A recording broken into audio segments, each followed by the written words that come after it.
विधानसभा निवडणुकीबाबतची भूमिका जी आहे ते मराठा आंदोलक मनोज जरांगे पाटील यांनी काल स्पष्ट केलेली आहे। त्यामुळे या सगळ्या भूमिकेबद्दल मराठा आंदोलक आणि सर्वसामान्य लोकांना नेमकं काय वाटतं हे आपण जाणून घेणार आहोत। माझ्यासोबत हे सगळे काही मराठा आंदोलक आपल्या बरोबर आहेत। सर, काल जरांगे पाटलांनी त्यांची भूमिका स्पष्ट केलेली आहे, तुम्हाला काय वाटतं निवडणुकीमध्ये या उभे करायला पाहिजे किंवा पाडायला पाहिजे? काल दादांनी सुद्धा तसं सांगितलंय। आदरणीय मराठा संघर्ष योद्धा मनोजदादा जरांगे पाटील मागच्या 14 महिन्यापासून आरक्षणाचा लढा प्राणपणाने लढत आहेत। या कलियुगामध्ये जी शक्य न होणारी गोष्ट की एवढ्या विखुरलेल्या शरीरानं, बुद्धिमत्तेनं, मानसिकतेनं विखुरलेला मराठा समाज हा आदरणीय मनोजदादांच्या प्रामाणिकपणानं, इमानदारीनं, सत्वानं आणि नितळ आणि स्वच्छ उद्देशानं हा एका मुठीमध्ये बांधला गेलेला आहे। आणि मग सरकार दरबारी त्यांनी 6 उपोषण केले।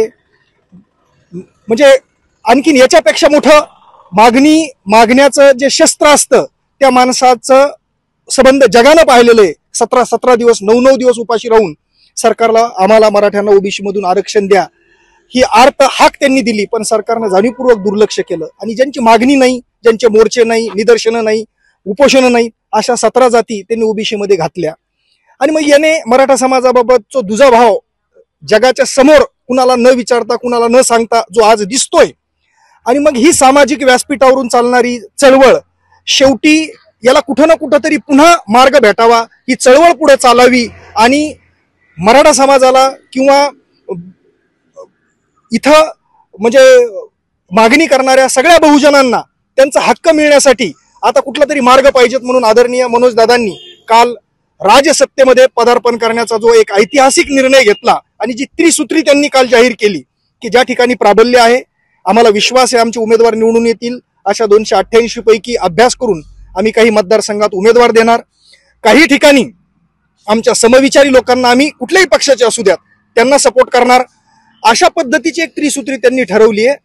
या निर्णयाच्या पाठीमागं जर तुम्ही खऱ्या अर्थानं आंदोलक म्हणून किंवा विचारवंत म्हणून, अभ्यासक म्हणून, राजकीय विश्लेषक म्हणून जर पाहत असताल तर म्हणजे सर्वसामान्यांना मिळणारा हक्क, जसं डॉक्टर बाबासाहेबांनी संविधानामध्ये लिहिलेलं आहे की सगळे मूलभूत अधिकार भारताच्या प्रत्येक नागरिकांना गोरगरिबापासून श्रीमंतापर्यंत सारखे आहेत, तर हा एक अधिकार की आमच्यासारख्या तरुण पोरांना कधी वाटत होतं की आम्ही राजकारणात येतो, आम्ही विधानसभा लढवतो, जरांगे पाटलाच्या आशीर्वादानं त्यांच्या या लाटीमध्ये किंवा त्यांच्या या नीतिमत्तेच्या लढाईमध्ये आम्ही आमदार होऊ, असं कधी आमच्यासारख्या तरुणांना वाटलं नाही। पण आज आत्मविश्वास वाटतोय की अरे आम्ही पण जीवापाड या जनतेसाठी वेगवेगळ्या मार्गातून काम केलेलं आहे आणि त्याला जोड जर आदरणीय मनोजदादांची आशीर्वादाची भेटली, त्यांच्या विचाराची भेटली, तर आम्ही सगळेजण हे स्वप्न पाहायला लागलो आणि ते सत्यात उतरण्याचे दिवस आलेले आहेत आज की आम्ही विधानसभेला लढून आम्ही आमदार होऊ शकतो। आत्मविश्वास आम्हाला पण वाटू लागलेला आहे। तर ही खरंच तुम्हाला मी सांगतो सर्वसामान्यांची लढाई आहे आणि मी तर छाती ठोकपणे सांगतोय मनोज दादा जरांगे पाटील फक्त मराठ्यांची लढाई लढत नाहीत, तर बहुजनांची लढतायत, शेतकऱ्यांची लढतायत आणि आमच्यासारख्या तरुणांना म्हणजे राजसत्ता हा ठराविक घराण्यांचा किंवा राजकारण हे ठराविक घराण्यापर्यंत जे मर्यादित होतं ते आज सर्वसामान्यांसाठी खुलं करून देण्याचं एक दैवी कार्य आदरणीय मनोजदादांनी केलेलं आहे। बरं दादा, काय सांगाल तुम्ही? आता जर जरांगे पाटलांनी उमेदवार द्यायचं ठरवलं तर कुणाला देणार? एका मतदारसंघामध्ये जवळपास 10 15 मराठा समाजातूनच उमेदवार उभे करायला लागले, याच्यामध्ये दुही निर्माण होणार नाही का? 100% तुम्ही म्हणताय ते बरोबर आहे, परंतु आदरणीय जरांगे पाटलांनी एखादा दगड जरी उभा केला तर त्या दगडाला आम्ही शेंदूर लावू, त्याचं दर्शन घेऊ आणि जरांगे पाटलाचा उमेदवार निवडून कसं येत नाही, कारण जरांगे पाटलांची लढाई ही कुठल्या जातीच्या विरोधात नाही, कुठल्या धर्माच्या विरोधात नाही। आता खऱ्या अर्थानं ही लढाई प्रस्थापित विरुद्ध विस्थापित झालेली आहे, श्रीमंत विरुद्ध गरीब झालेली आहे। जरांगे पाटील हा सर्व विस्थापितांचा नेता आहे, गरिबांचा नेता आहे, शेतकऱ्याचा नेता आहे। जरांगे पाटलाला आम्ही सगळे इच्छुकांनी त्या ठिकाणी हे केलं होतं, मीटिंग घेतली होती आणि सांगितलं आपल्यात जरी एकमत होत नसेल तर निश्चितपणाने जरांगे पाटलाकडे पूर्ण आम्ही हे सोपवलेलं आहे की जरांगे पाटील तुम्ही द्याल त्या उमेदवाराला, आम्ही त्या ठिकाणी निवडून आणल्याशिवाय त्या ठिकाणी राहणार नाही। आपल्या सोबत काही तरुण आहेत। दादा, मला सांगा की जरांगे पाटलांनी उमेदवार द्यावे की पाडावेत? नाही, आमची इच्छा आहे की जरांगे पाटलांनी उमेदवार द्यावे। कशामुळे? कारण कुठेतरी आता मराठा समाजाला अशी गरज आहे की आता त्यांनी 6 उपोषण केले, परंतु त्यातून काही निष्पन्न झालं नाही. त्यासाठी आता जरांगे पाटलांनी राजकारणात उतरावं अशी आमची इच्छा आहे. आपण जर बघितलं तर अजून काही मराठा आंदोलक आपल्या बरोबर आहेत. दादा, काय सांगाल तुम्ही? जरांगे पाटलाची कालची भूमिका तुम्हाला मान्य आहे का? मान्य आहे ना, मान्य आहे ना. काय वाटतं तुम्हाला निवडणुकीविषयी? उमेदवार त्यानं द्यायलाच पाहिजे, कारण हा लढा मराठ्यांचा आहे. आणि त्याच्यानंतर समजा आपल्यासोबत जे साहेबांना ठरविलंय की बाबा कुठं उमेदवार द्यायचे आहेत, कुठं नाही द्यायचे आहेत, समीकरण करण्याचं आहे, अंदाज त्यांचे आहेत. तशा पद्धतीने जरी उमेदवार टाकले तरी निवडून आणण्याची आमची जबाबदारी आणि आम्ही निवडून आणूच. सर, मला सांगा की भाजपची सुद्धा आता पहिली यादी जाहीर झालेली आहे. भाजपमध्ये सुद्धा काही मराठा उमेदवार आहेत, मग त्यांचं कसं होईल?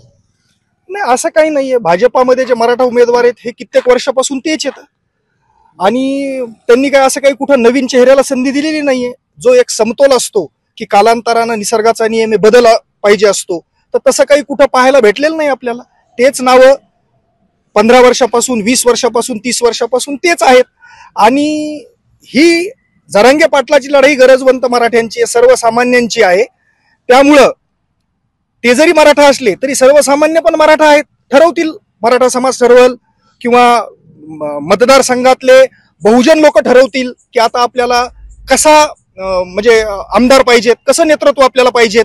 तर हे जनता ठरवणार आहे. त्यामुळं आम्हाला त्याचं कधीही काही वाटत नाही की विरोधात मराठा आहेत का किंवा आणखीन जातीचे वेगवेगळे समीकरण आहेत का. मी तुम्हाला याच्या अगोदरही सांगितलंय की जरांगे पाटलांना ओळखणं, तुम्हाला मी सांगतो, राजकीय विश्लेषकांनाही आजपर्यंत जमलं नाहीये. त्यांना फक्त मराठ्यांचा संघर्ष योद्धा किंवा मराठ्यांचा लढवाया म्हणून पाहिलं जातं, पण ते नुसत्या मराठी जातीसाठी लढत नाहीयेत, बहुजनांसाठी लढताय. परवाच्या दिवशी आम्ही सगळ्या उमेदवारांना त्यांनी बोलवलं होतं. महाराष्ट्रातल्या मशिदीतले 32 मौलवी त्या ठिकाणी आलेले होते.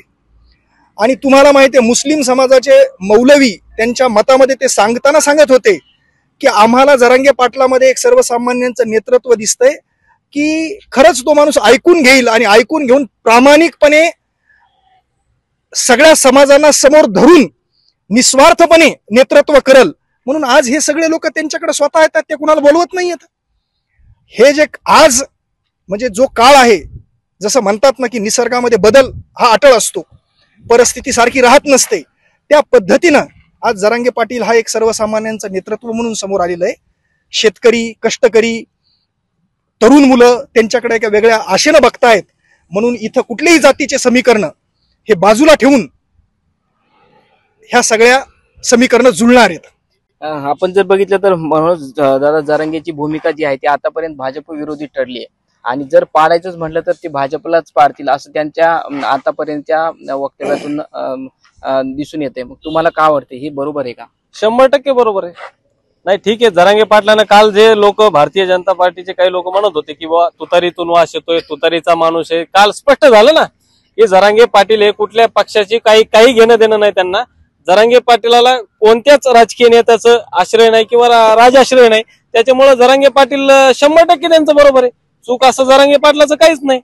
आणि 100% जरांगे पाटील म्हणतील ती पूर्व दिशा आहे आणि जरांगे पाटील म्हणतील तेच होणार आहे. तुम्हाला सांगतो, डंके की चोट पे सांगतो, 100% जरांगे पाटील एखादा दगड जरी उभा केला तर दगड निवडून आणण्यासाठी संपूर्ण मराठा समाज हा त्या ठिकाणी सज्ज आहे. फक्त उमेदवार टाकू द्या. याचा महाविकास आघाडी असो का महायुती असो, यांचा सुपडा साफ झाल्याशिवाय राहणार नाही, एवढं मात्र निश्चित आहे. कारण हे काल जरांगे पाटलांनी सांगितलं, हे दोन्ही मावस भाऊ आहेत, हे दोघेही मावस भाऊ आहेत, महाविकास आघाडीवाले असो का महायुतीवाले असो. कारण 45, 40, 50 वर्ष या महाविकास आघाडीवाल्यांना त्या ठिकाणी राज्य केलं.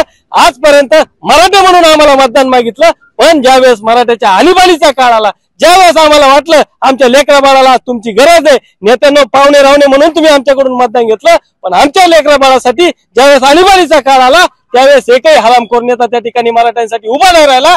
तर फक्त आणि फक्त मराठ्यांचं दैवत आदरणीय मनोज जरांगे पाटील या ठिकाणी उभा राहिलेले आहेत. त्यामुळे मराठ्यांनी सर्व राजकीय पक्षांना कंटाळा या ठिकाणी समाजाला आलेला आहे. मराठा समाजाची नाही तर सर्वच जे कोणी विस्थापित घटक असेल, ही लढाई तुम्हाला सांगितल्याप्रमाणे श्रीमंत विरुद्ध गरीब अशी लढाई या ठिकाणी आहे आणि निश्चितपणानं गरिबांचा लढा हा मनोज जरांगे पाटील स्वतःच्या खांद्यावरती घेऊन त्या ठिकाणी लढत आहेत.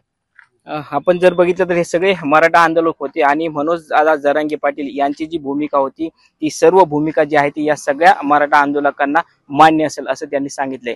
रवी जयस्वाल, न्यूज 18 लोकमत, जालना.